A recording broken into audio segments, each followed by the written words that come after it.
us. Yes, we are joined by Ben Aris.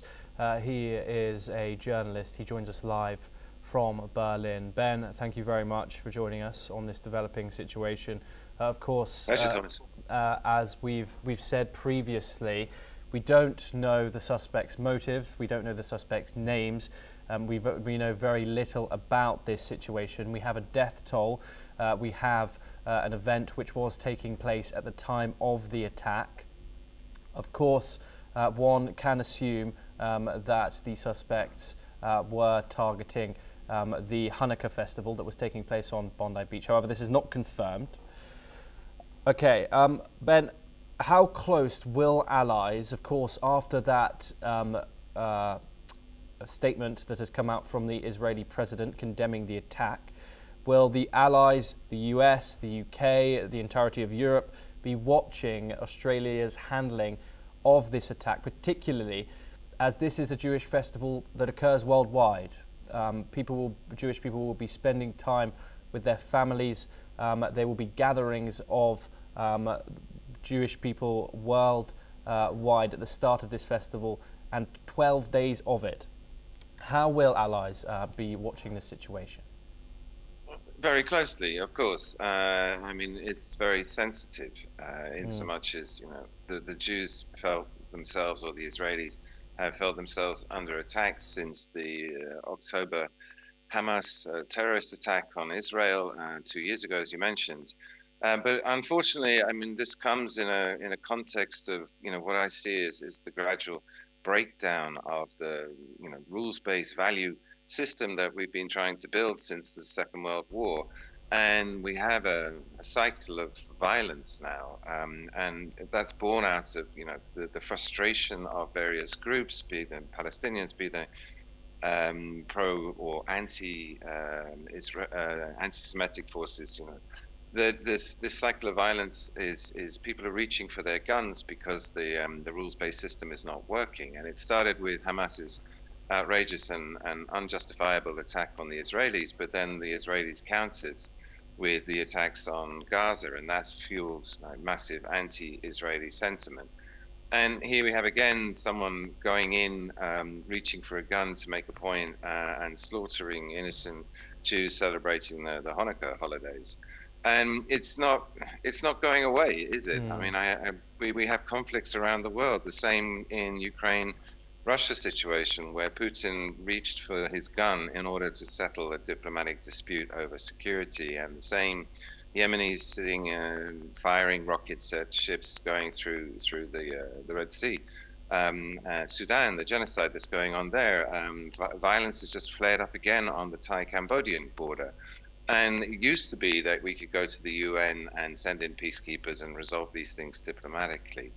But unfortunately, each of these attacks, such as the one today, will just fuel more hatred, more resentment.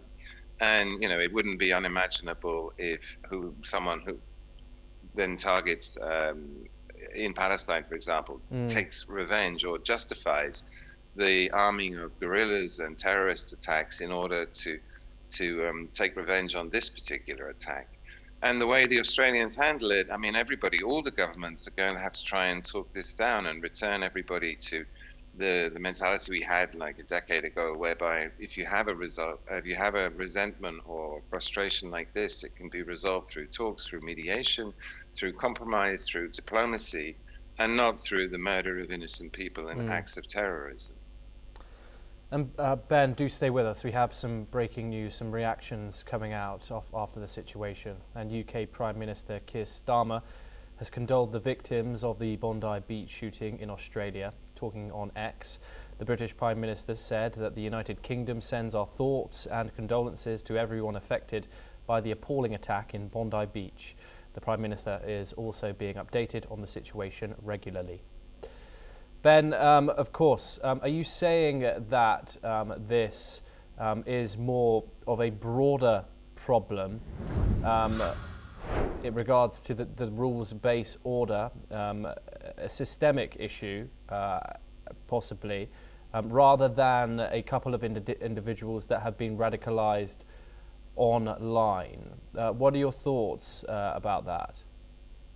It's both, isn't it? I mean, people have been radicalized online, and then they take these decisions to carry out these heinous acts. But like I said, I do think it's part of a broader systemic problem that was going on with, how we intend as an international community to run the world.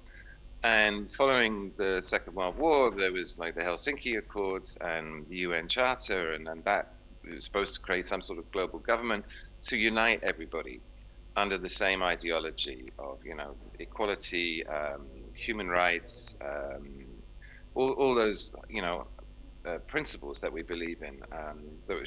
And what's happened, particularly since the advent of Trump, and I'm not blaming Trump for this, I just think he's a symptom of the changes, is that that's all broken to pieces, and we're now in a much more transactional world, and the ideas, the values that both the States and the Europeans have been championing are falling away, and it's coming down to individual countries, and at this level it's coming down to individual groups who are taking into their own hands the initiative, and unfortunately that translates into violence. And the rise of violence, we're seeing it at the state level. The conflict in Europe. People are now talking here in Europe about rearming, and an arms race is broken out. And at the individual level or groups level, you see, basically what's a war going on in somewhere like Gaza between the Israelis and the Palestinians, and the hatred in the rhetoric coming out is appalling, and it only fuels more violence. I don't want to name names, but you've got ministers calling the people they're fighting against animals, and it's justifiable to slaughter children, which has been going on. And these are all things that are just simply unmanageable. And then the international organizations that are supposed to police all of this, like the ICC, the International Criminal Court, have been sidelined, and their powers have been gutted. So there's no accountability anymore. So I mean, I'm getting really depressed. It's decaying, the whole situation. Whereas we were supposed to, after the end of the socialist experiment in 1991, the world was finally united into 6 billion capitalists. We all had the same ideology, that the conflict between socialism and capitalism was over, and it should have been the start of a golden age. And the first decade after that really was a golden age. These countries started to grow, and they adopted the same laws, and they flourished, and all of those people were lifted out of poverty. Their lives were significantly improved. But 3 decades on, it's turned back into rivalries, and we're seeing it from the top to the bottom in the scale. At sovereign level down to individual level.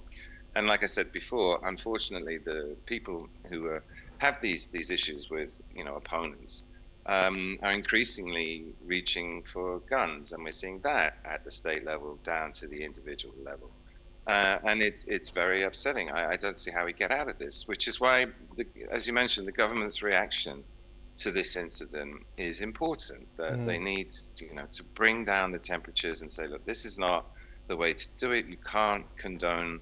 You can't reach for acts of terrorism to make your point, to try and achieve your political goals.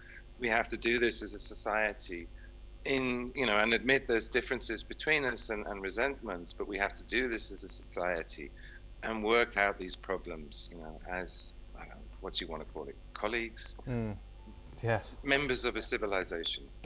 Ben, Ben Aris, thank you very much for joining us. It's a very difficult topic to discuss, but unfortunately that's all that we have time for this hour. Thank you very much for taking the time and sharing that. Well, that's all that we have time for. Keep watching NewsX World for more international updates.